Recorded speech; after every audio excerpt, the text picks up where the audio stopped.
traiter. Et à l'époque, la mutuelle Océane Matmut, en décembre 2020, a été la première avec le groupe Matmut à offrir et à prendre en charge les consultations pour des psychologues. Donc nous sommes sur une problématique que nous connaissons bien et sur laquelle nous avons voulu axer un effort particulier pour cette conférence de ce matin. Et je vais laisser la parole à nos 4 intervenants qui vont à la fois vous révéler le sujet et vous expliquer pourquoi la mutuelle Matmut veut vous donner des exemples concrets et des astuces pour résoudre ces nouveaux problèmes liés à cet nouvel environnement de travail et à ces nouveaux problèmes de société liés notamment, mais pas que, à la crise sanitaire. À bientôt. Bonjour, bonjour à tous. Merci d'être venus, d'être restés fidèlement à cette nouvelle table ronde.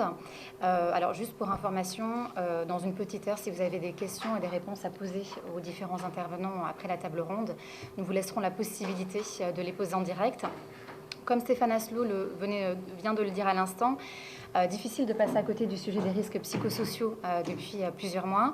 Donc il y a la crise sanitaire, certes, on est pile aussi dans l'actualité, parce que la journée mondiale de la santé mentale s'est tenue le 10 octobre. Ça a été l'occasion de sensibiliser l'opinion publique justement sur cette question de la détection et de la prise en charge des troubles psychologiques. Il y a aussi plusieurs études qui nous ont rappelé récemment que la santé mentale des salariés a été mise à mal. Pour citer quelques chiffres, donc les chiffres du burn-out ont doublé. Presque 2 millions de salariés aujourd'hui seraient en situation de détresse psychologique. Alors la raison, elle n'est pas très compliquée. Bien entendu, il y a la crise sanitaire qui a provoqué de nouveaux facteurs de stress, des liens sociaux distendus dus au télétravail, aussi une nouvelle organisation en format hybride, télétravail distanciel. Le temps de travail s'est allongé, ça a entraîné des difficultés de déconnexion, des troubles du sommeil au niveau des salariés. Pour vous citer un autre chiffre, les employés en télétravail travailleraient 1,4 jours de plus par mois que ceux qui évoluent en présentiel. Donc des chiffres qui montrent que les risques psychosociaux augmentent et ont augmenté. Mais bon, il y a quand même une bonne nouvelle, c'est qu'il est possible d'agir.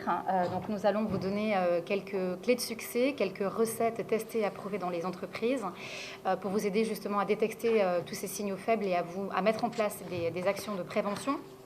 Donc pour en parler, nous accueillons donc 3 experts. Donc Agnès Chacon, qui est DRH de la mutuelle Océane Matmut.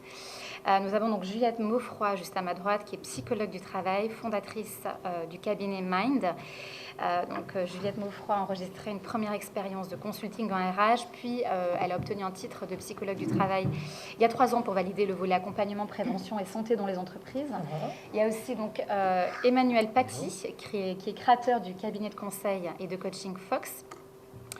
Donc cet ancien consultant dirigeant de cabinet de conseil spécialisé dans les RPS et les QVT à Paris accompagne aujourd'hui beaucoup d'entreprises, aussi bien des startups, des PME et des grands groupes. Agnès Chacon, donc vous avez rencontré vous avez été confronté à la détresse psychologique de vos salariés pendant le confinement et pendant le déconfinement. Comment est-ce que vous avez réagi? Comment vous êtes adapté à ces différentes situations? Alors, nous avons utilisé des dispositifs qui existaient. En effet, le groupe Matmut s'est doté d'un accord QVT en 2019 et cet accord prévoyait des dispositifs assez concrets, dont 2 dispositifs qui ont été très utiles pendant le confinement. Premièrement, une formation des managers aux risques psychosociaux. L'objectif était de disposer, puisque ces formations continuent encore aujourd'hui, et de disposer d'une grille de lecture commune, d'un vocabulaire commun et de définir ce qu'est le risque psychosocial. De savoir détecter les signaux qu'on appelle les signaux faibles aussi, et aussi de donner des clés, des résolutions et de savoir ce que l'on fait de l'ensemble de ces informations. Donc un premier dispositif de formation à destination des managers, des partenaires sociaux aussi, qui sont acteurs dans l'entreprise, et un deuxième dispositif qui est une procédure de gestion des situations sensibles. Alors cette procédure de gestion des situations sensibles, elle donne un rôle à chaque collaborateur de l'entreprise qui peut apporter des éléments au service RH concernant la fragilité d'un collaborateur, alors que ce soit un collègue, que ce soit un manager, que ce soit le médecin du travail. Et l'ensemble de ces acteurs va permettre au service RH d'identifier les collaborateurs à risque et de revenir vers eux pour construire pour mettre en place des dispositifs autour de ces collaborateurs qui vont les aider à passer cette période qui a été le confinement et aussi le déconfinement, puisque certains collaborateurs sont vus dans une situation de RPS au moment du déconfinement. Donc, quel dispositif mettre en place? Alors, identifier déjà des personnes ressources qui peuvent accompagner les collaborateurs. On a les assistantes sociales, les médecins du travail. On a mis en place une plateforme de psychologues au moment de la signature de l'accord QVT. Et cette plateforme s'est avérée assez précieuse pendant le confinement. Et on a aussi un ensemble d'outils que constituent effectivement tout ce qui est les horaires de travail, l'adaptation du contenu du poste, une réflexion avec le manager sur l'organisation du travail au sein d'équipe.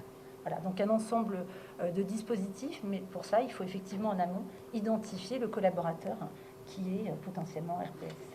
Alors, on parle beaucoup de RPS cette matinée, donc c'est bien les risques psychosociaux. C'est un sigle qu'il va falloir que vous allez mémoriser dans tous les cas. Donc c'est vrai que c'est intéressant, Agnès Chacon, ce que vous dites. Donc c'est vraiment, vous êtes basé sur la formation des managers et sur justement le recueil d'éléments du terrain au plus près pour identifier justement ces salariés dits en difficulté ou à risque. Comment... Aujourd'hui, dans cette nouvelle forme d'organisation, donc mi-distanciel, mi-présentiel, comment est-ce qu'on détecte des signaux faibles à travers un écran ou sur site? Alors peut-être, je ne sais pas, Emmanuel, vous voulez commencer? Oui, ok. Déjà, c'est pas évident, c'est ce qu'il faut se dire, et il faut l'intégrer, c'est pas facile. Déjà, on parle de risque, donc un risque, c'est pas arrivé. Si je dois observer des signaux, des troubles, c'est quelque chose que je peux peut-être voir ou observer, mais un risque, c'est quelque chose de potentiel. Donc, c'est pas évident déjà d'intégrer cette position-là. Après, c'est vrai que on essaye d'augmenter un peu sa capacité à être un capteur. Alors là, on parle des managers, être un peu capteur, sentinelle. Donc, par rapport à ce que je peux voir habituellement de mon équipe, c'est souvent le changement qui est important, en fait, le changement dans les comportements, dans les attitudes. Alors, soit un changement relativement brutal qui peut s'exercer sur quelques jours, soit un changement un peu plus progressif. Et les changements, ils peuvent concerner des choses comme un peu d'absentéisme, des retards, voilà, des choses comme ça aux réunions. Ça peut être l'inverse, c'est-à-dire quelqu'un qui du coup est beaucoup investi dans plein de réunions, qui a des horaires qui commencent à s'allonger, qui commence à plus prendre de pauses, des choses comme ça. Donc ce type de petits comportements-là peuvent s'observer un petit peu. Après, il y a tout ce qui va être me brancher un peu plus sur ce que je fais moins, c'est-à-dire écouter la voix, écouter plus l'intonation, écouter les silences, écouter les hésitations. Au contraire, écouter les débits qui s'accélèrent ou les débits un petit peu insécures, où je suis un petit peu anxieux, des choses comme ça. Donc voilà, ce type d'indice-là peut me mettre sur la voie peut-être d'une situation inhabituelle et c'est pas évident. Donc je trouve que c'est une mission c'est une tâche, une mission qui est ardue quand même pour la personne qui écoute. Voilà, ce genre de choses. Et après, on en discutera peut-être. Il y a le comment. Parce que ça, je capte, mais après, on va effectivement y venir après. Comment je fais le premier pas ou comment j'y vais, quoi. Ça, c'est pas toujours facile. Et donc, Emmanuel, quand vous dites il faut augmenter les capteurs, donc les sentinelles, ça veut dire que aujourd'hui, on peut former, donc c'est un peu l'affaire de tous, on peut former des salariés sentinelles qui sont volontaires et qui détecteraient des comportements un peu faibles et qui feraient remonter au manager ou à la direction ces informations et donc la situation de certains collaborateurs en difficulté. Oui, c'est un rôle qu'on dédie à la couche managériale parce qu'on lui demande ce rôle-là, qui est en plus pas très clairement écrit non plus dans sa fiche de poste. Si on est très honnête, c'est quand même un rôle à jouer, mais on n'est pas toujours accompagné pour le faire et pas toujours objectivé sur ça. Donc c'est un peu un rôle à part, ou officieux ou implicite. Ouais. Après, il y a des personnes qui font ça. Il y a des assistantes sociales, des responsables RH, etc. Mais ça existe dans certaines entreprises, peut-être je ne connais pas ça, mais des ambassadeurs, alors des ambassadeurs santé ou QVT, et donc ce sont des gens qui sont un petit peu plus formés, qui ont aussi cette envie, cette vocation, et qui sont, imaginez-les comme dans un bain, quoi. Donc ils sont là et ils sont un petit peu plus capteurs, mais on les connaît pour ça, donc c'est aussi un climat qui s'instaure. Ce sont des gens vers qui on va aussi un petit peu plus facilement parfois. parce que ces situations-là ne sont pas toujours facilement évocables à ses collègues ou à son manager, qui plus est si la difficulté elle est avec mon manager ou ma manager, ça arrive. Donc, du coup, donc, Juliette Maufroy, pour compléter un petit peu les propos d'Emmanuel, vous, est-ce qu'il y a d'autres signaux d'alerte qui sont censés justement attirer l'attention et le regard des managers et des dirigeants sur ces signaux faibles?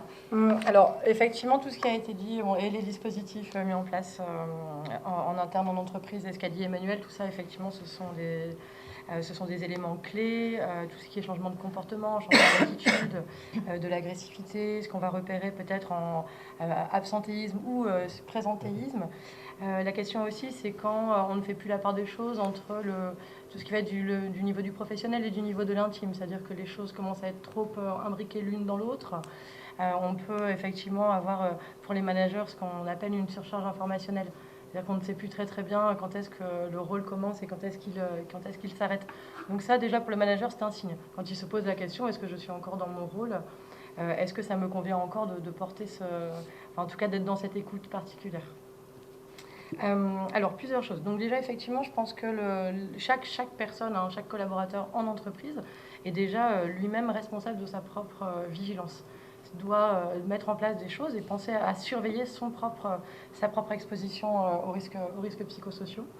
Après, évidemment, un relais équipe, parce qu'on est quand même dans des périodes où la solidarité, la cohésion, on l'espère et on l'a vu, nous, en tout cas, en retour d'expérience, s'est renforcée. Donc, évidemment, être capteur, être sentinelle.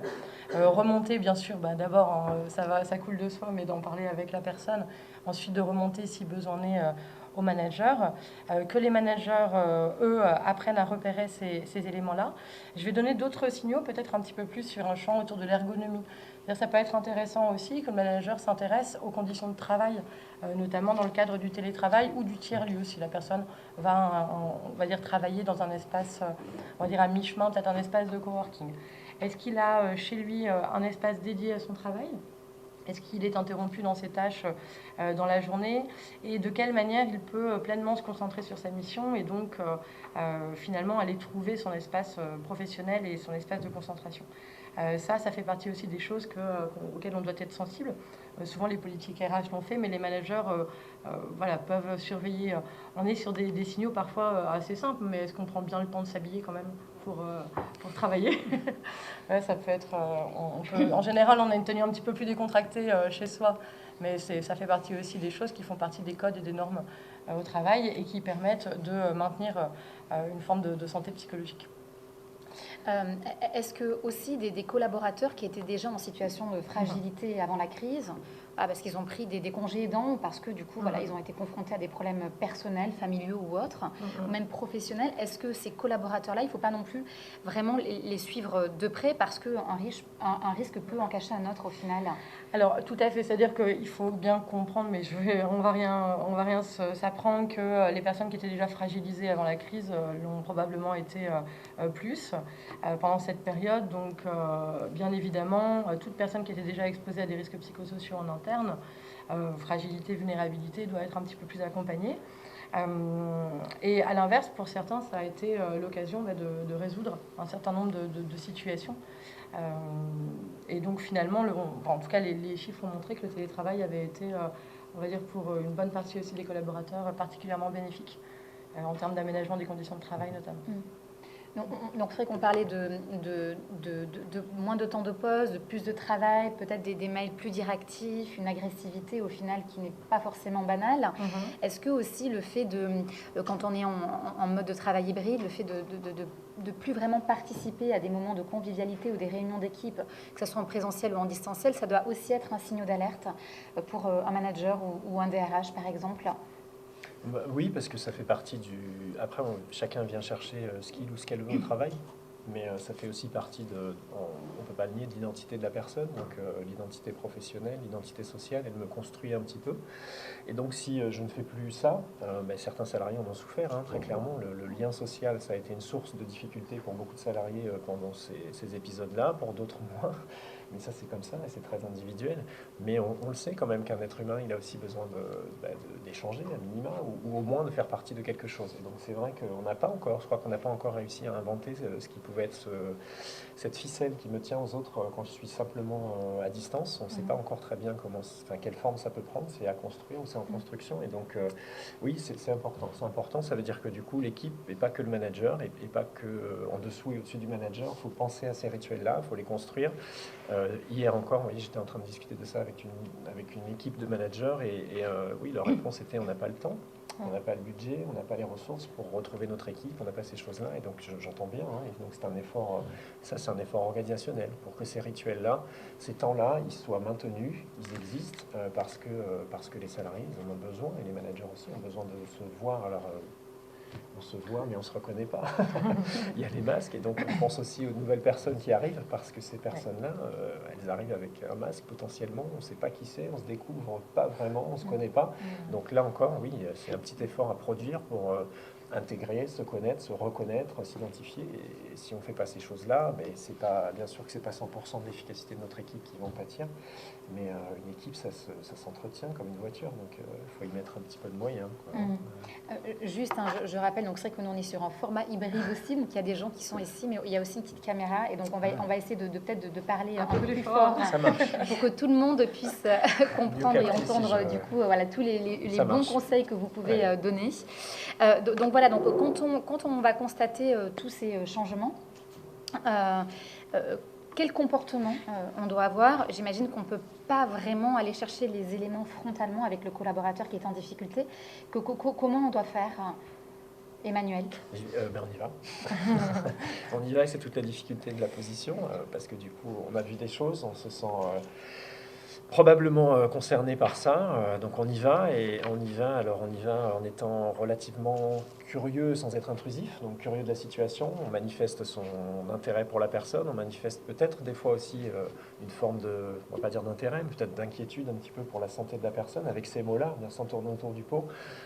Et on n'est pas non plus intrusif, ça veut dire qu'on ne va pas poser cette question-là dans la journée ou dans les 3 jours.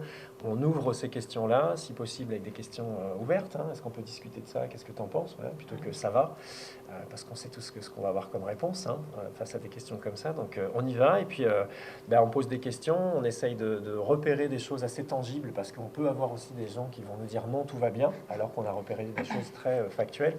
Donc c'est un peu la technique du disque rayé parfois, malheureusement. Si j'ai observé qu'il y a eu, je sais pas, 4 journées d'affilée où tu étais en retard, etc. Donc on maintient un petit peu ces choses-là peut-être, sans être accusateur. Et donc est-ce qu'on peut en discuter? Est-ce qu'on peut en discuter parce que soit ça m'inquiète, soit voilà, des mots finalement assez légers, mais qu'on montre qu'on est... alors on va le sortir ce mot, qu'on a quelque chose de bienveillant envers les autres, mais qu'on a de l'intérêt pour la santé de la personne et pour la personne tout court. Voilà, c'est déjà ça qui est important. Et puis après, on questionne tout bêtement, est-ce que cette situation, elle dure depuis longtemps? Est-ce que ça dure? Est-ce que ça a évolué? Est-ce que ça impacte ton travail? Est-ce que voilà, des petites questions comme ça qui, en tant que collègue ou manager, vont m'aider, si vous voulez, à tourner un petit peu autour de ce sujet et à l'objectiver un petit peu. Pourquoi? Parce que ça me permettra peut-être de poser une base d'un futur échange, parce que ce premier échange-là a servi à rien, entre guillemets, si ce n'est à se retrouver autour du sujet. Et au deuxième échange, peut-être qu'on pourra discuter de pistes qui pourront nous aider.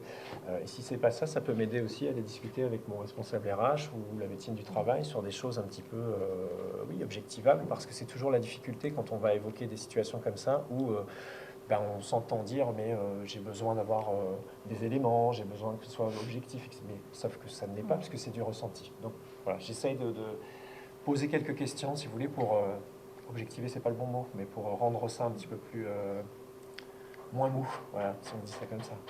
Peut-être Juliette? Oui, alors en retour d'expérience, en tout cas, ce qu'on a pu observer dans la période, c'est que les managers qui ont favorisé on va dire un point court quotidien, quelques minutes pour faire le point en partant du travail, ça c'est important aussi, de repartir du travail, de la charge de travail, attention bien de la charge de travail réelle, pas de la charge de travail prescrite, qui a un décalage important. Les services des ressources humaines, les services informatiques ont particulièrement été sollicités pendant la période et se sont parfois vraiment éloignés de leur fiche de fonction, de leur mission, se sont retrouvés avec de la surcharge de travail et on connaît les conséquences de ce genre de choses à terme. La bienveillance, entièrement d'accord, ça c'est je crois la clé. Bien sûr, la bienveillance authentique. Il y a beaucoup d'études qui montrent que si ça n'est pas porté sincèrement et authentiquement, c'est ressenti par le collaborateur. C'est-à-dire que, bon, alors ça c'est pas toujours évident, hein, mais aller chercher en soi les ressources, vraiment de se dire, bon, qu'est-ce que l'autre vit, comment est-ce qu'il aborde aujourd'hui son quotidien de travail. Être dans le dire, bon, c'est évident. Alors, les entreprises n'ont pas toutes la culture du dire.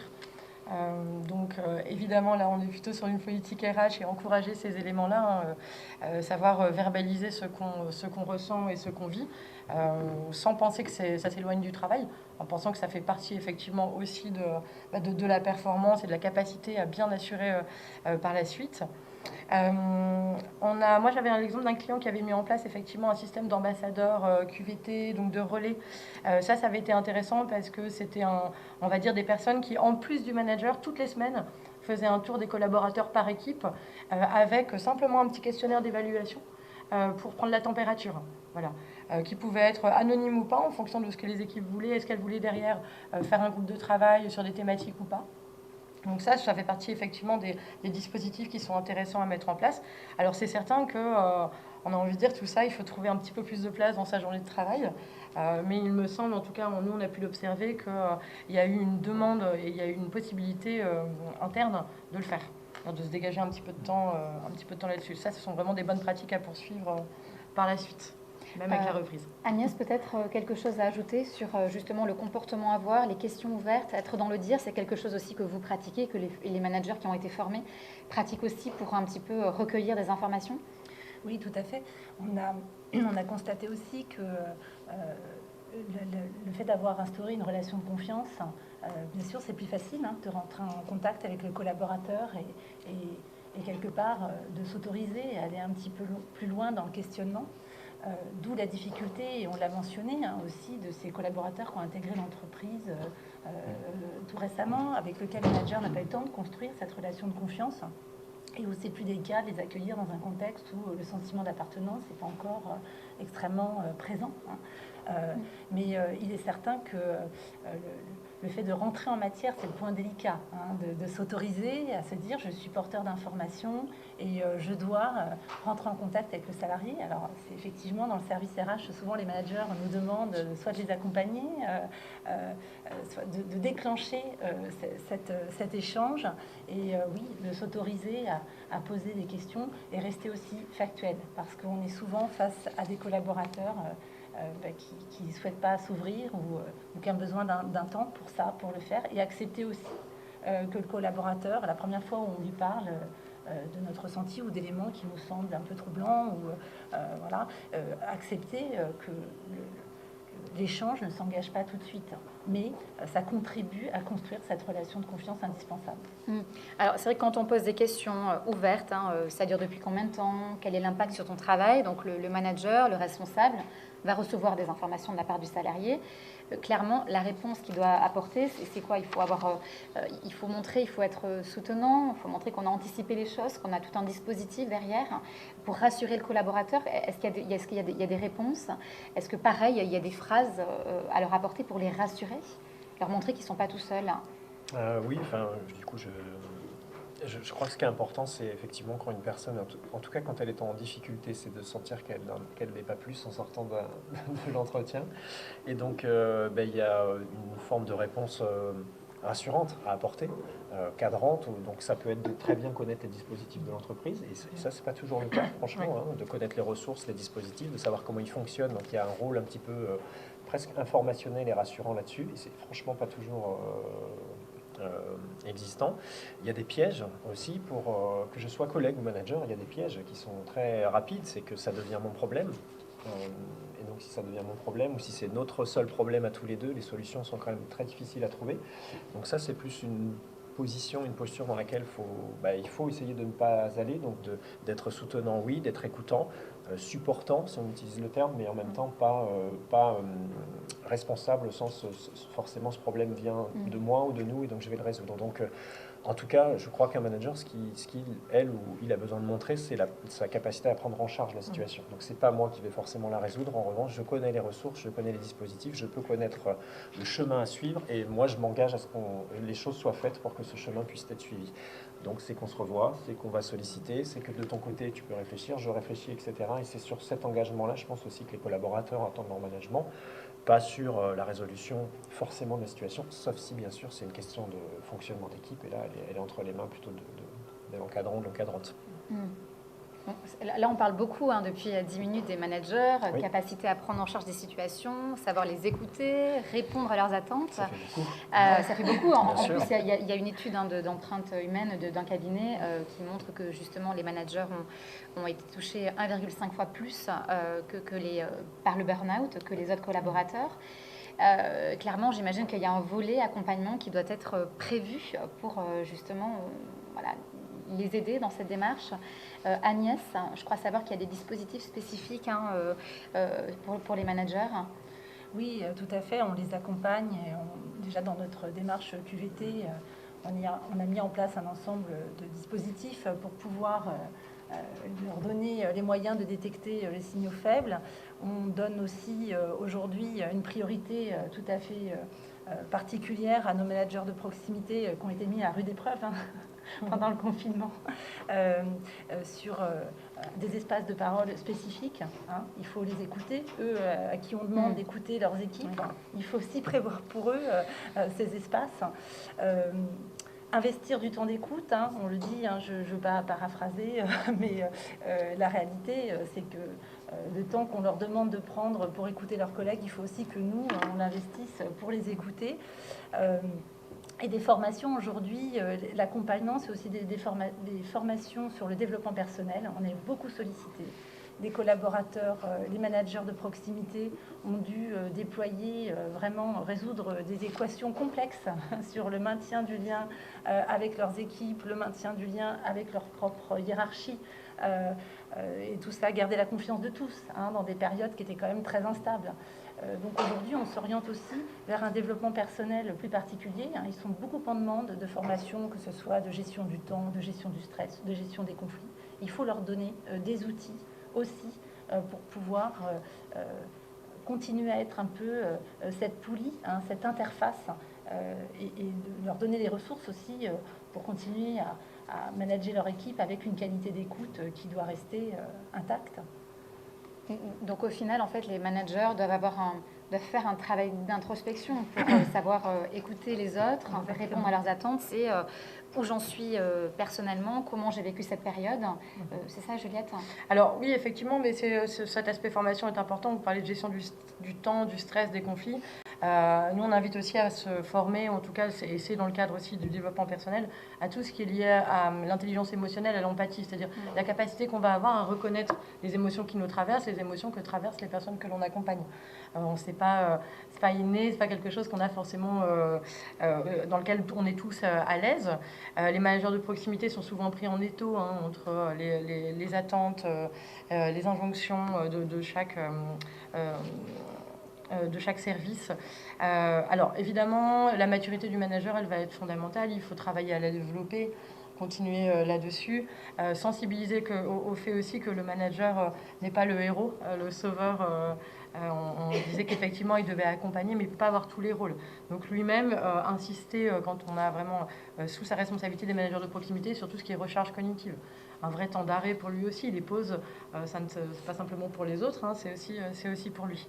La dimension, vraiment la formation autour de l'intelligence émotionnelle ou de l'empathie, ça fait partie des soft skills qu'on peut développer.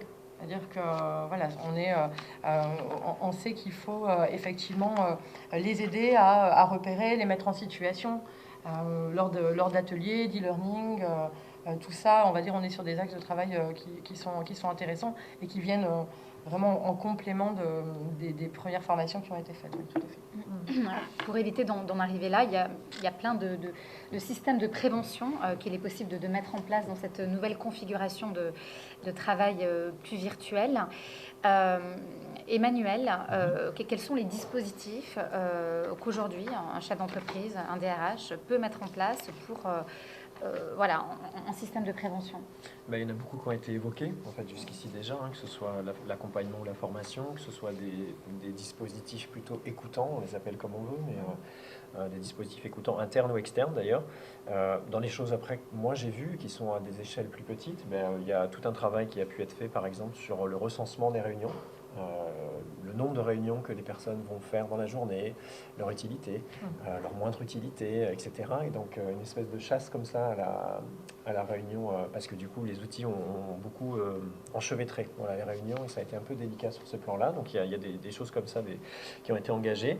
Moi j'ai vu des choses assez intéressantes se faire sur plutôt le volet, on va dire, de la reconnaissance ou de la valorisation, alors plutôt du travail effectué, mais des efforts effectués aussi, donc de manière assez minutieuse aussi, explorer un peu tout ce qui a été fait et pas les problèmes posés, mais plutôt ce qui a été bien fait. Comment on s'en est bien sorti collectivement, ou aussi tout bêtement des ateliers managériaux où on venait avec une situation positive, c'est-à-dire que j'ai réussi à reprendre entre guillemets un management collectif, alors que les outils me forcent ou me contraignent presque à faire du micro-management individuel et venir avec des réussites et explorer ça, alors pas juste faire une liste, mais l'explorer, comment on s'y est pris, qu'est-ce que j'ai mobilisé, etc. Et donc voilà, ce type de choses-là, je trouve, alors et pas forcément la prévention du risque au sens qu'on l'entend avec un danger, voilà, de risque psychosocial, mais c'est plutôt aussi pour renforcer des compétences collectives ou organisationnelles, et donc se protéger autrement du risque, c'est aussi renforcer ces choses-là. Après, autrement, et qui ne va pas dans le sens de ce que je dis depuis le début, c'était continuer à aller dans le digital, mais autrement, parce qu'on a l'impression que c'est un peu ce qui embête là, mais j'ai vu des choses aussi très chouettes se faire sur, vous savez, comme des World Café, là, des forums comme ça, mais du coup complètement digitaux, extrêmement bien faits, avec des tables thématiques où les collaborateurs allaient discuter de certains sujets, alors allaient virtuellement discuter de table en table, etc. Très très bien fait, très fluide, vraiment comme si on y était, avec son identité virtuelle entre guillemets, mais très bien faite, etc. Et donc pour le coup, j'ai trouvé que c'était très intéressant. Voilà, ça facilitait l'intégration de nouveaux, ça facilitait des rapports un petit peu différents, et tout bêtement, se trouver une demi-journée pour discuter de ce qui importe pour l'équipe. C'était comme un séminaire, si vous voulez, en fait. Et, je trouvais l'initiative plutôt bien faite, quoi. Une autre initiative, vous m'en avez parlé lors de notre échange téléphonique, c'était par rapport au centre de relations clients. Oui, j'ai oublié. Ouais. Vous pourriez en parler? En fait, c'était d'anticiper et de prendre son téléphone et d'appeler les clients pour leur expliquer qu'habituellement, cette tâche-là, elle prenait, je sais pas, 1 minute à résoudre sur le plateau avec l'équipe, le management, etc. Et que maintenant, elle allait prendre peut-être 4 ou 5 minutes. Donc, j'ai trouvé ça très intelligent d'aller vers ces parties prenantes et de leur expliquer aussi l'impact que ça pourra avoir sur eux ou sur elles, sachant qu'en cette période de crise, les clients comprennent puisqu'ils sont eux-mêmes aussi concernés et parfois en télétravail. Et j'ai trouvé ça très malin. Et ça, je pense, déminer beaucoup de conflits. Ça évite, ça prévient les difficultés pour les collaborateurs. Ça évite de rentrer en conflit avec les clients parce que les clients sont prévenus. Tendus, agressifs, parce que la réponse ne vient pas ou parce qu'on ne la donne pas, en fait. On ne peut pas la donner maintenant parce qu'il faut faire appel à un expert, je ne sais pas, d'un sujet que je n'ai pas à côté et que j'ai d'habitude. J'ai trouvé ça très bien, très très bien. Alors moi je rebondis effectivement sur ce que vous dites. De manière générale, communiquer vers l'extérieur aussi les évolutions des formes de travail, c'est important, leur impact sur l'activité, la productivité. Alors déjà, ça envoie un message clair aux équipes de soutien, de confiance dans leur mission, de leur capacité à accompagner cette période. Et puis aussi, sensibiliser les parties prenantes à l'évolution du monde du travail. Personne ne s'attend à ce que tout se passe comme avant, étant donné qu'aujourd'hui, on sait bien qu'on a des équipes sur site, à distance, et qu'en soi, aujourd'hui, rien ne nous dit que ce ne seront pas des formes de travail ou des conditions de travail qui seront particulièrement appréciables et qui encourageront la performance à terme. Donc, on va dire que c'est plutôt encourageant. Effectivement, moi je revenais sur la partie des outils et du digital. On parlait de formation, ça peut être aussi l'occasion de refaire un petit point formation avec les équipes ou avec les managers. Est-ce qu'ils sont à l'aise avec ça? On a vu l'arrivée de pas mal d'applications, de nouvelles choses. Alors, moi j'avais pu observer aussi des applications où on faisait des jeux. Il y a eu des défis, il y a eu des choses qui se sont mises en place au niveau de l'animation pour continuer à créer du lien social très original. Donc voilà, continuer à s'assurer qu'on est, c'est-à-dire que les personnes s'emparent de cette partie-là, de cette dimension digitale. Et finalement, effectivement, même sur la partie du contrôle, c'est-à-dire faire évoluer les modalités d'animation et aussi les modalités de contrôle. C'est-à-dire que le reporting, c'est un temps où il faut s'interroger sur la pertinence de certaines réunions, la pertinence de certains reportings, pour repenser aussi effectivement l'organisation et la charge de travail. L'environnement, l'espace de travail, est-ce que c'est aussi important en termes de prévention des risques psychosociaux? Alors oui, c'est même fondamental parce que dans les risques psychosociaux, on va aussi trouver tout ce qui est troubles musculo-squelettiques, on va aller chercher aussi tout ce qui est la dégradation du corps entraînera la dégradation de la santé psychologique à terme. Donc évidemment, les conditions de travail doivent être importantes, elles doivent être pensées, elles a priori idéalement pas être trop différentes chez soi qu'au travail. Je parle en termes peut-être de chaises ou d'ergonomie de lieux, de lumière, de son, de pollution sonore ou visuelle. Donc ça, évidemment, ça doit être en tout cas pensé, accompagné. Il me semble qu'aujourd'hui, la plupart des entreprises ont travaillé sur ces aspects-là, ou en tout cas, y sont. Il y a d'autres outils aussi qui avaient été testés, développés par des enseignes, on va les citer, hein, Coca-Cola, Monoprix. Est-ce que vous pourriez nous en parler? Alors oui, effectivement, donc qui ont mis en place différents outils. Alors là, c'est plutôt effectivement des retours d'expérience de confrères ou de concerts que j'ai pu entendre sur tout ce qui a été plutôt pour de la cohésion, mettre en place effectivement des ateliers où on va remonter des informations concrètes, terrain sur finalement sur les difficultés que pouvaient avoir les collaborateurs. Donc vraiment mettre en place des ateliers de travail. Il y a des exemples effectivement qui ont été concluants dans ce sens. Donc il faut encourager les relations entre les managers et les collaborateurs. Est-ce qu'il faut mettre en place des boîtes à outils pour justement faire remonter des informations plus facilement et les traiter? Est-ce que ça peut aussi faire partie d'un axe de prévention? Alors oui, tout à fait, vous en parliez tout à l'heure. Alors outiller les managers, c'est très important, hein. Ne serait-ce que par exemple, on a des structures comme l'ANAC qui ont mis en place des grilles d'évaluation des ressources et des contraintes. Alors parfois c'est plus simple, on parlait effectivement d'aborder des collaborateurs, lui demander simplement avec une liste l'ensemble de ses ressources, l'ensemble de ses contraintes chez lui, à savoir est-ce qu'il est bien outillé. Ça permet de faire des remontées concrètes. En général, c'est assez apprécié de parler, d'être dans du factuel. Effectivement, on est dans ce type d'outils. Agnès, vous avez mis au sein de votre entreprise différents dispositifs, les mardis de la prévention, des systèmes de prévention. Est-ce que vous pourriez nous en parler? Oui, alors on avait amorcé ces démarches avant le confinement et d'ailleurs on continue à réfléchir à la forme que ça peut prendre. Effectivement, on a souhaité fédérer les équipes autour de sujets à travers des petites conférences qu'on donnait au sein des locaux et ensuite en distance, sur des thématiques assez différentes, la santé, l'écologie, les gestes qui sauvent, qui sont quand même des préoccupations fortes de nos collaborateurs et qui étaient aussi un moment de partage et un moment aussi où on pouvait exprimer des questions et interagir avec nos collaborateurs.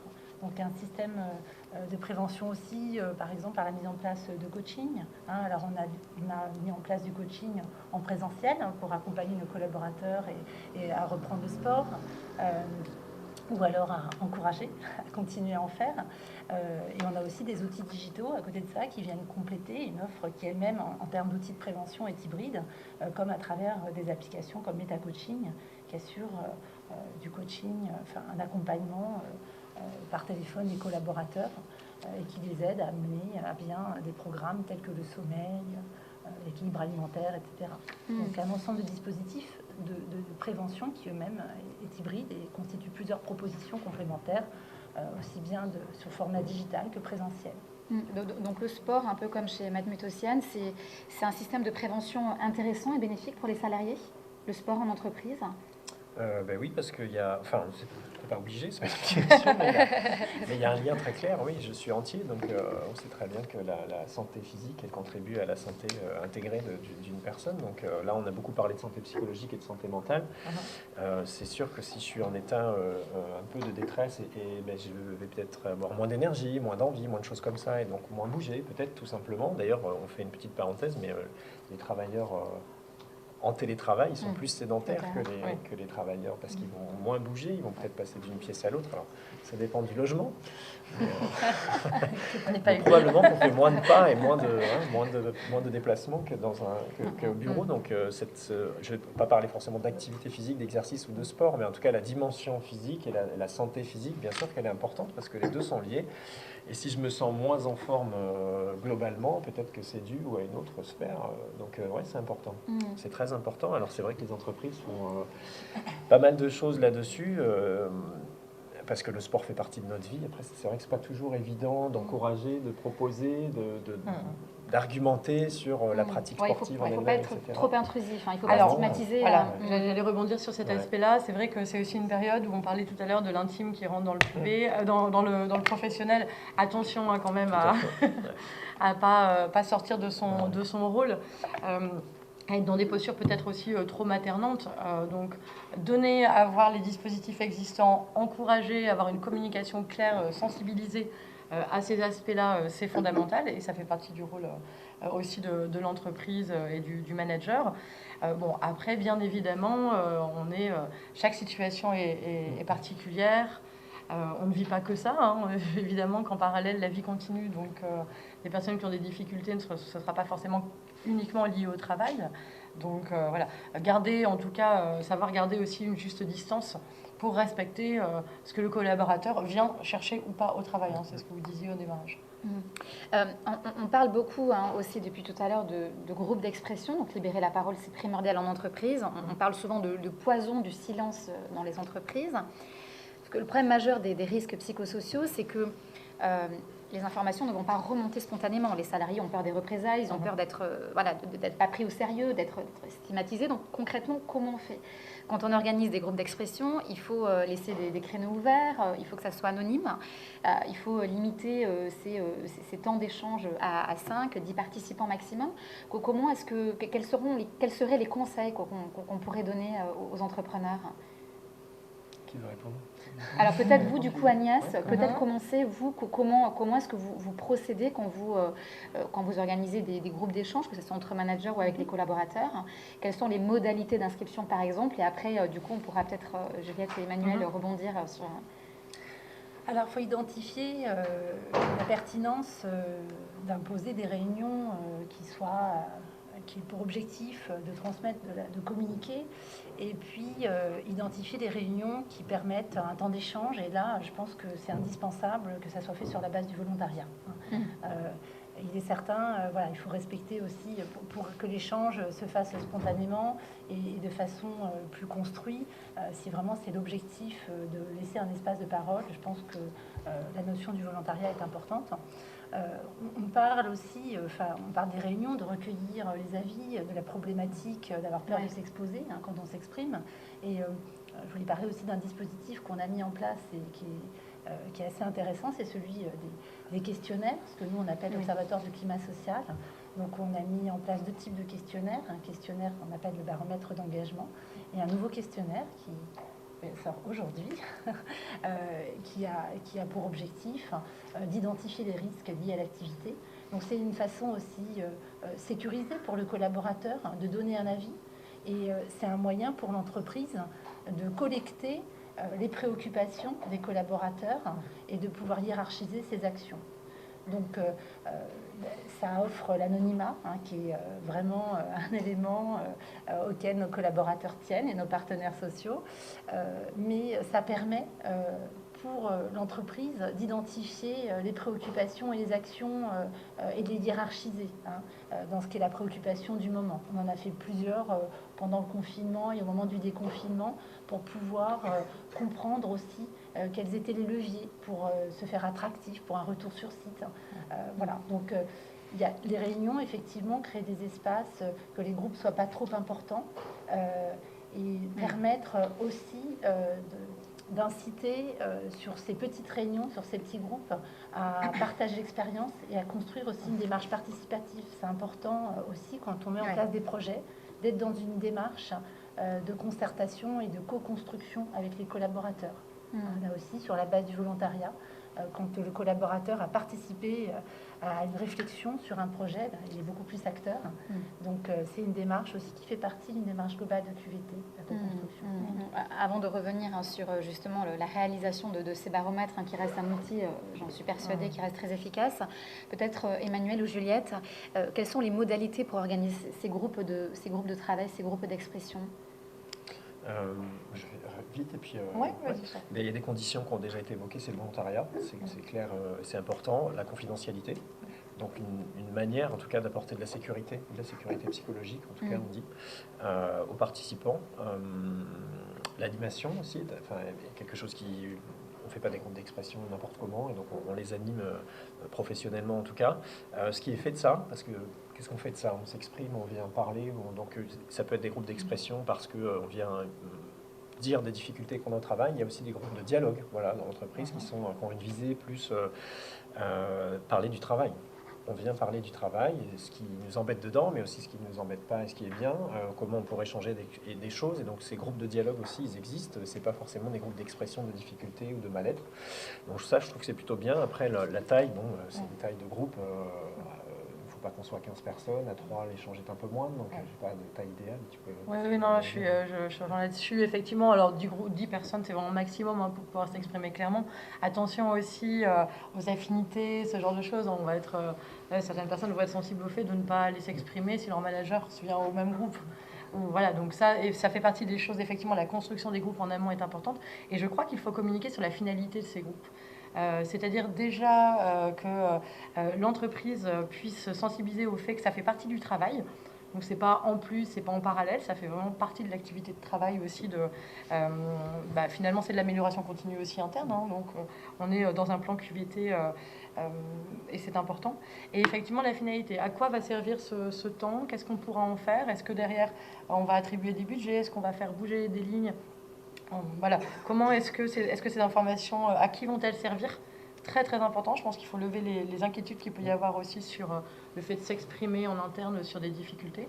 On a des collaborateurs qui ne se sentent pas forcément en sécurité dans le milieu du travail et qui à tout moment pensent que cela pourrait être utilisé contre eux. Donc ça, c'est important aussi de remettre en avant, tu parlais de la confidentialité, mais l'utilisation qu'il pourrait y avoir à terme aussi de ces retours d'expérience. Et alors, je termine simplement, et juste un point qui peut être important, c'est de faire aussi intervenir des personnels externes pour animer ces moments-là. Ça amène aussi un peu plus de neutralité. Alors, bien communiquer sur le fait aussi que la personne est neutre dans son intervention, qu'elle n'est pas là pour faire une remontée d'informations. Mais je pense que c'est bien de mobiliser aussi des professionnels qui viennent de l'extérieur sur ces sujets. C'est vrai qu'Agnès Chacon a dit quelque chose de très intéressant. Elle a parlé d'observateur du climat social. Donc aujourd'hui, la réalisation d'enquêtes régulières, de sondages, le fait de prendre le pouls des salariés, ça reste un moyen efficace pour détecter les comportements à risque. Emmanuel? Oui, ça n'a pas vertu, je pense, à détecter des situations individuelles parce que on ne peut pas donner à cet outil cette vertu-là, ça serait trop compliqué et du coup ça squeezerait tous les efforts de l'organisation à côté pour mettre en place plein de choses voilà, donc non.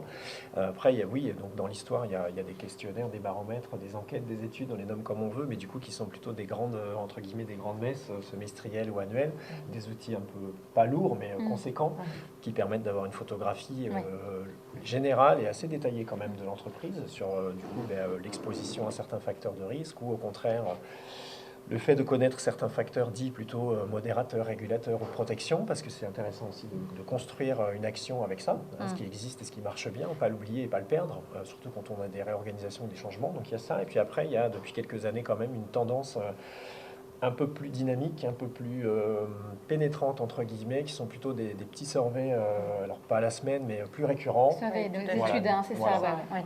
Ce que j'ai nommé des pulse surveys, pulse survey. c'est ça, et donc c'est plus récurrent, plus léger, donc c'est une dizaine de questions sur une thématique particulière. Tiens, ce trimestre-là, c'est ça qu'on va interroger, etc., parce qu'on a fait des actions, je ne sais pas, sur la reconnaissance au travail, sur les valeurs, etc., et donc on va aller faire des petits focus comme ça.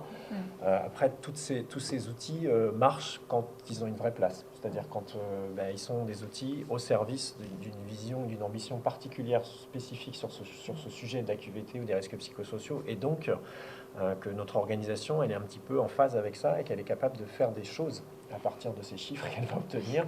Et donc elle a construit une structure d'accompagnement, de pilotage, de décision aussi et d'action après ça, parce que c'est souvent ce qu'on observe. On obtient, nos chiffres. On a notre comité de pilotage qui se transforme pas vraiment en comité d'action, et puis ça fait un petit peu, voilà, et donc c'est pas toujours, mais ce qui se passe l'année d'après, c'est qu'on se dit ah oui, on a fait ça, etc., etc. Et donc faut vraiment penser à la place qu'on lui donne et comment c'est intégré dans une stratégie plus globale. Vous partagez, hein, Juliette, qu'il faut vraiment avoir des plans d'action derrière. Il faut qu'il y ait un suivi. Ah oui, réel. complètement. Alors, deux choses. Donc déjà, les pulse surveys donc, vont être plus réguliers. Ça, effectivement, enfin, en tout cas, on a pu observer que au démarrage, ça n'a pas forcément été très suivi. Puis à un moment donné, comme c'est institutionnalisé, c'est peut-être une fois par mois, on finit par se prendre au jeu parce qu'effectivement, on se rend compte qu'il y a un vrai glissement, en fait, en tout cas de culture et des envies de changement. Donc ça, c'est assez intéressant et il ne faut pas, en tout cas, baisser les bras si les collaborateurs ne participent pas les premiers mois. À un moment donné, ça prend et on apprécie de donner son avis sur le climat social et nos attentes.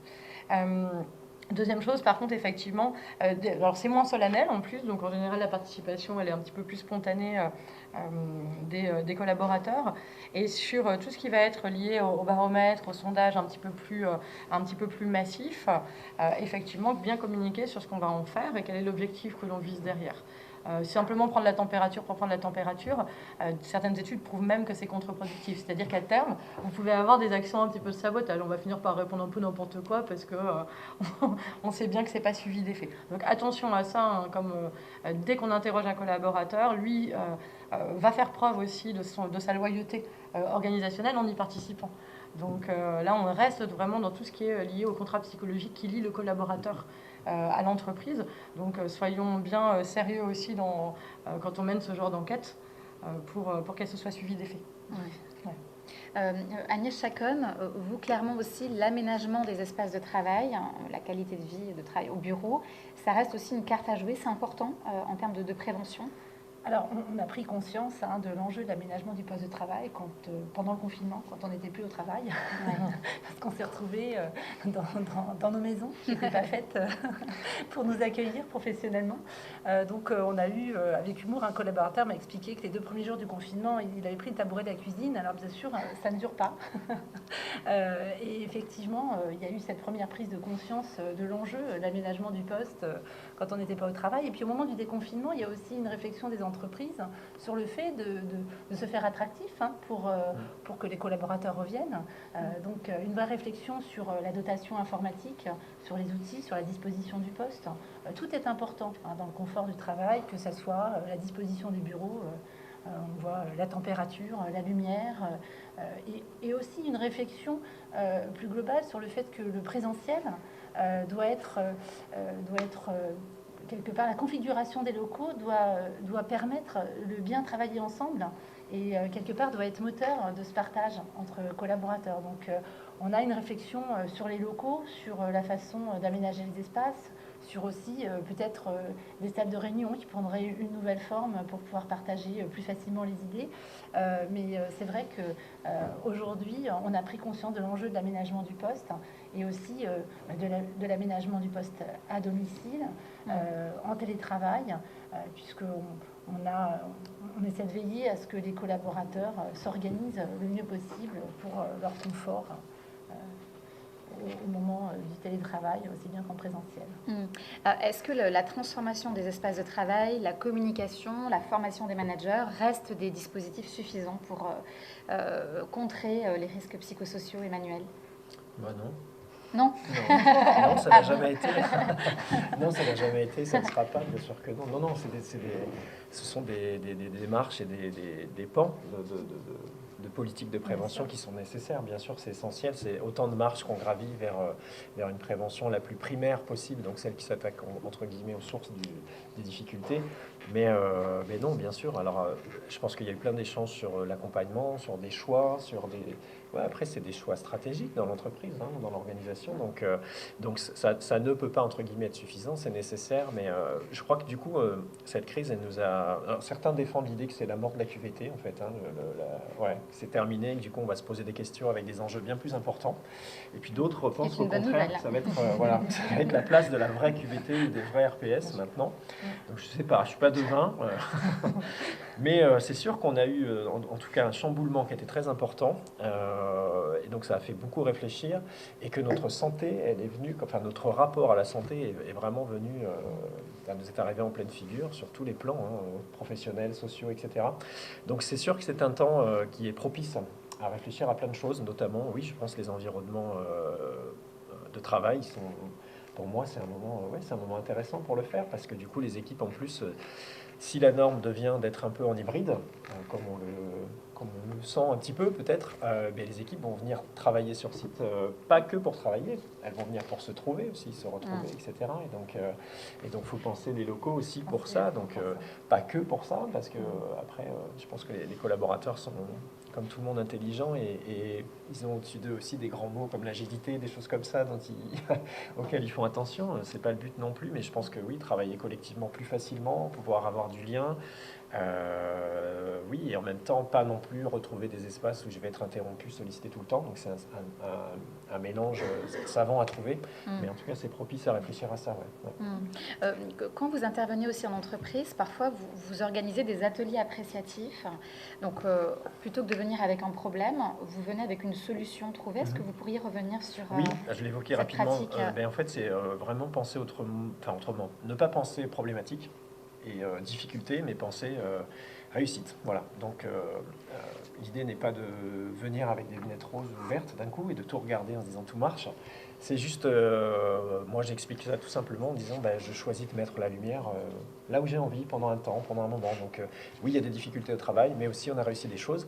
Alors peut-être qu'on peut se dire que quand cette période de crise sanitaire, si elle s'arrête, sera un peu derrière nous, il y a probablement des choses qui ont été faites, qui ont marché, des efforts, des investissements qui ont été donnés, et donc il va falloir regarder ça. Voilà, il va falloir regarder ça. Je pense que ça serait bien de regarder ça en équipe ou auprès du management, aussi auprès des dirigeants. Eux, ça leur fera du bien aussi de se dire qu'est-ce qu'on a réussi, qu'est-ce qu'on a bien fait. Et donc un regard appréciatif, c'est ça, c'est être capable de mettre la lumière là où ça a fonctionné, comment ça a fonctionné, pourquoi. Pas à la manière d'un paperboard en disant ça oui, ça oui, ça oui, hein, une petite liste verte comme ça, mais vraiment, en fait, le même effort que je fournis, que vous fournissez quand on essaye d'analyser un problème, le même effort à fournir pour analyser une réussite. Et c'est très engageant. Voilà. Juliette ? Oui, je partage complètement votre avis sur ces aspects-là. Moi, j'aurais rapporté aussi... alors, nous, on a accompagné pas mal de managers en bilan de compétences sur cette période. Il y a eu une demande importante là-dessus. Et en gros, ce qui était sous-jacent, c'était quand même le rapport au sens, hein, le rapport aux aspirations professionnelles.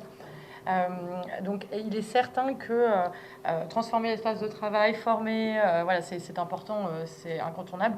Par contre, effectivement, c'est une période qui a amené des réflexions nouvelles sur ce qu'on attendait hein, de son travail, là où on souhaitait aller, des personnes qui ont pris conscience qu'effectivement, il pouvait y avoir une problématique de compétences, que ce soit hard skills ou soft skills.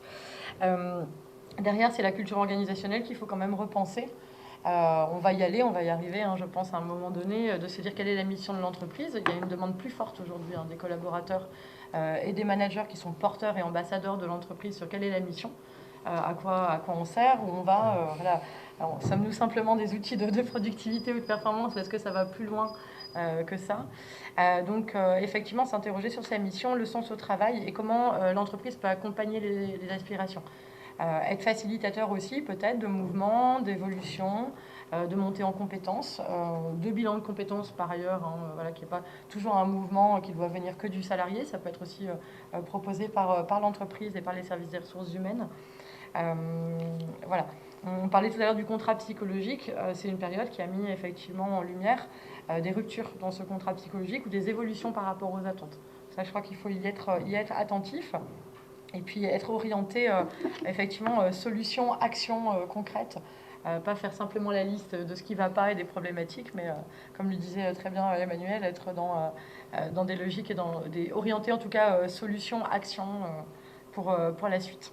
Voilà. Il y a eu un boom des lignes d'écoute, des cellules psychologiques pendant le confinement et pendant le déconfinement. Est-ce que ce sont des dispositifs qui doivent perdurer aujourd'hui ? Moi, il m'apparaît important effectivement que ce soit encore à disposition des salariés. Il faut que ça existe, il faut que ce soit en tout cas accessible pour tous. Après, il est certain que ça ne peut pas se substituer à une politique interne claire là-dessus. D'autant qu'on est dans ce qu'on appelle, dans ces cas-là, plutôt de la prévention tertiaire, c'est-à-dire c'est souvent un petit peu un rôle de pompier. Donc en étant souvent le feu, pour avoir participé à des lignes d'écoute, on avait des personnes qui étaient déjà très, très abîmées et qui, en tout cas, il est certain que l'action doit arriver bien en amont. Voilà. Donc de toute façon, prévention primaire, tertiaire, secondaire, tous ensemble, voilà, toutes ces actions-là doivent être mises en place, c'est certain. J'ai aussi beaucoup entendu parler de formation en réalité virtuelle. Donc en gros, c'est la formation par l'expérience. Ce sont des modules interactifs qui permettent aux salariés de revenir sur des situations vécues, d'apprendre à identifier les risques psychosociaux et d'apprendre à bien réagir. Est-ce que ce sont des choses aussi qui vont se développer, qu'on peut utiliser? C'est une sorte un peu de gamification des risques psychosociaux.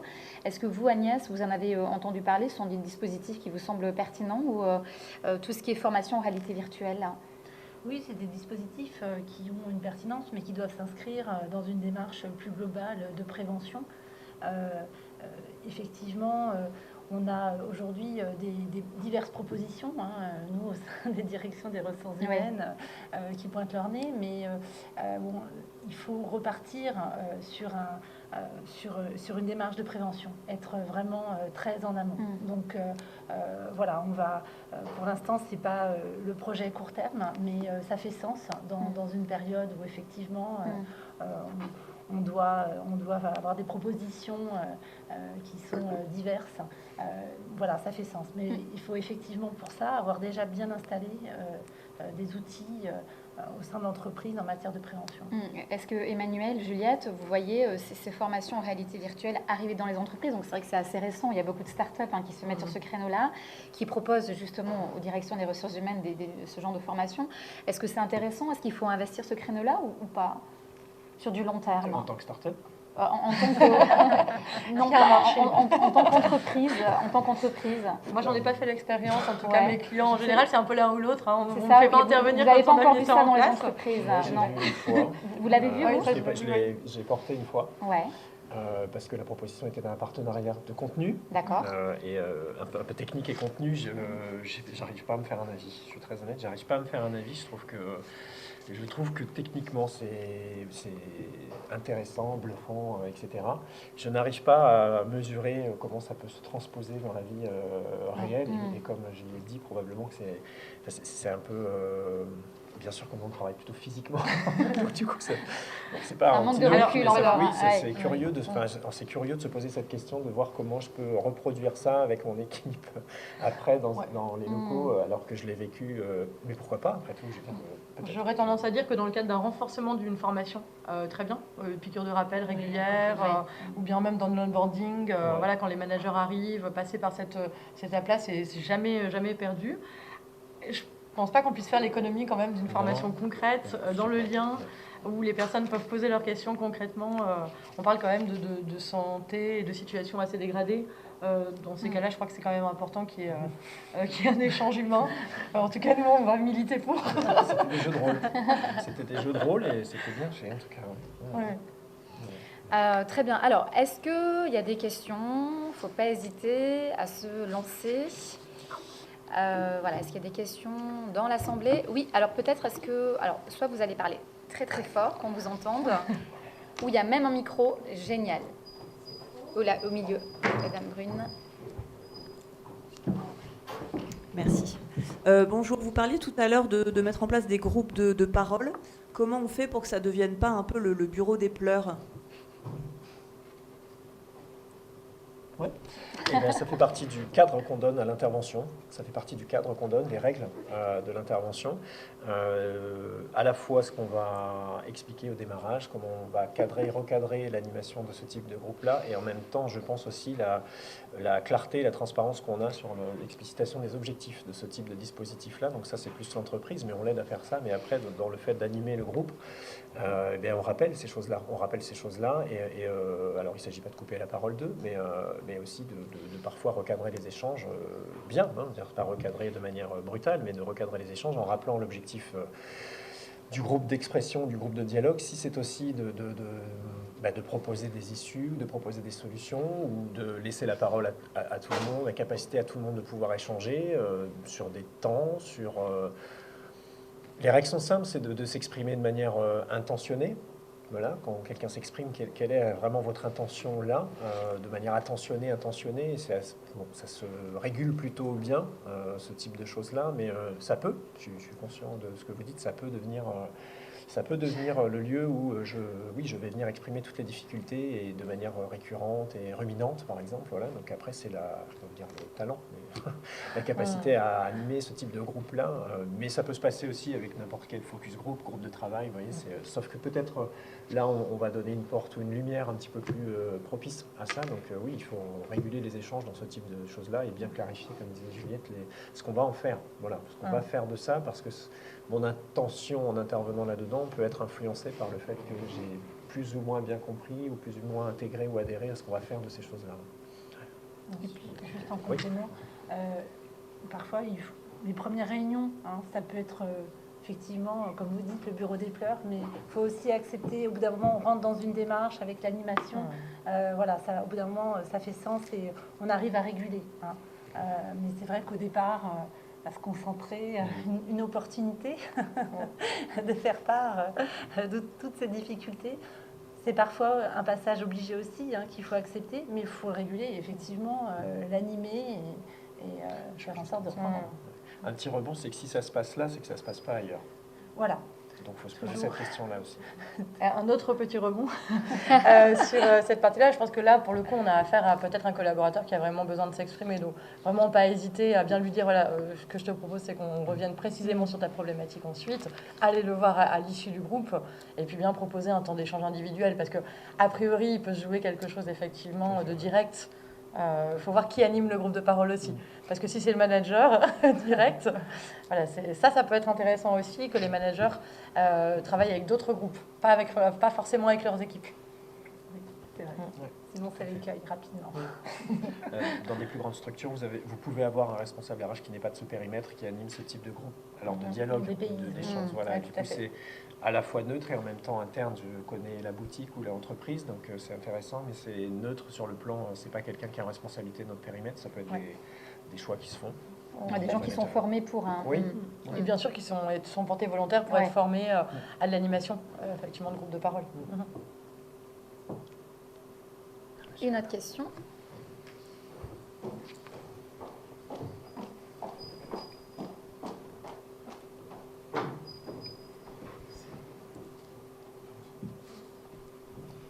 J'ai une petite observation de mon expérience professionnelle, et puisque nous sommes dans une réunion, un semblant de suggestion. Voilà, durant les dernières années, j'ai observé quand même pas mal de fléaux qui ont aggravé la vie professionnelle et le mal-être général. Le coronavirus est une chose, mais ça a commencé avec la guerre de Koweït. L'insouciance est partie. Les tours de New York ont jeté une ambiance délétère sur la vie d'entreprise. Les 35 heures ont augmenté les charges de travail.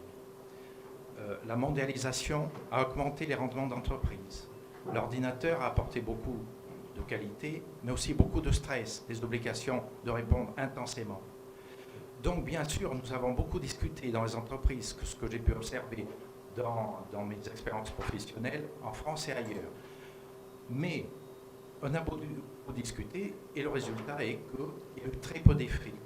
J'ai eu l'impression qu'on s'est donné bonne conscience parce que le directeur ou quelqu'un, ou le ministre, vous avait imposé de faire des réflexions sur les risques, sur les évolutions des mentalités, etc. On a bien sûr trouvé quelques solutions, mais moi, ça m'a paru comme mettre un pansement sur une jambe de bois. On cherche le mal, on guérit la douleur, on veut guérir la douleur, mais pas le mal. Si vous voulez, ça me rappelle un peu comme à Bordeaux. Avant, la ville était propre, il n'y avait pas de poubelles. Maintenant, il y a des poubelles partout et la ville est plus sale qu'avant. Alors, que faire? Alors, j'ai peut-être une suggestion, parce qu'il y a encore un fléau qui va encore augmenter la pression pour tout le monde, pour les cadres, pour les collaborateurs, ce qu'on disait avant, les ouvriers, les chefs, pour les décideurs et les politiques. Le fléau qui nous menace, c'est la surpopulation. 100 000 personnes de plus à prendre en charge chaque jour. Du coup, je suis navrée parce qu'il va falloir qu'on conclue le débat. Quelle est votre suggestion, monsieur? De gérer ce fléau, parce qu'à mon avis, si on ne le gère pas, les risques psychosociaux, tant pour l'entreprise que pour la vie en général, vont encore augmenter.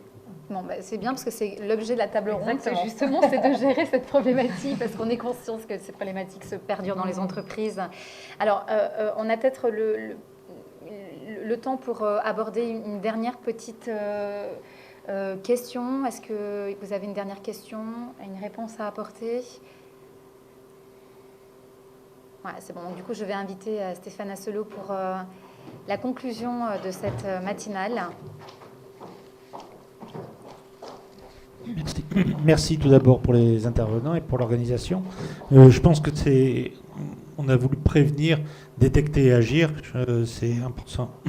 On a voulu au niveau de la mutuelle Océane et du groupe Matmut, on l'a dit, axer beaucoup de choses sur la prévention, parce que notre rôle n'est pas que d'assurer, mais aussi de prévenir et de donner des astuces, des recettes, des méthodes ou des organisations. Je pense que c'est important qu'on concrétise les choses.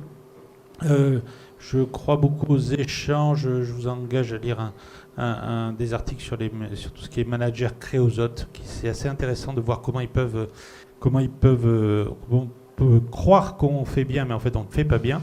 Donc je pense que c'est important aussi de voir ça et pas se reposer uniquement sur les managers, qu'ils soient de tout niveau d'ailleurs. Donc c'est important. Merci à tous. Donc c'était la 6e matinale manager. On n'est pas loin de 10 000 à avoir suivi toutes ces matinales. Je vous donne rendez-vous en 2022 maintenant avec un nouveau thème que je vous dévoilerai pas maintenant, mais très prochainement, vous le verrez.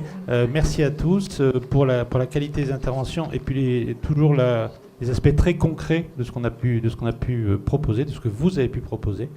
Et bien sûr, nous restons tous à votre disposition si vous avez des questions ultérieurement. À bientôt. Merci, très bonne journée à vous tous. Merci.